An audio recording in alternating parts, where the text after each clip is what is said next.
I think they said they only used CGI in the movie twice. So with one of the scenes when he's going through the spotlight, and he's going through like the first initial visit with the doctor, and then the camera pans from Jim Carrey to the doctor to Jim Carrey dream version, and then back to doctor, and that was actually a real practical effect where Jim Carrey would take off his hat and jacket, sit in the other seat, and then he would just be listening in dreamed Carrey, and then he would go back to the doctor. Jim Carrey would put on his beanie, and he did it like 3 times in one scene. And then I think they said they only used CGI in the movie twice. Really? Which is insane to think about. And then even in that later in that sequence when he's like running back and forth between the lampposts and things like that, like you can just tell. I want to know how they did that part, but like you can tell that really wasn't like computer generated.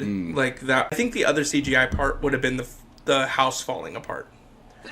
That makes sense. But it probably was a mix of like practical and CGI is my guess. Because it looks pretty decent for like this old of a movie. That looked really good to me. But all the sets and stuff, even like the futuristic kind of sci-fi stuff they have, everything looks so real. You were mentioning that hospital scene, but I liked how they were just lighting it with like a flashlight. Basically, it looks like at one point, and it looked like a found footage horror film. But it looked so cool and kind of like you could re-edit this as a horror film if you really wanted to, which I love. But yeah, I think they did such a great job, and it doesn't like when you get into like dreamlike visuals, it can get a little stupid sometimes, or it just goes too far. This doesn't go that direction because if you think of your own dreams, this kind of feels like that often.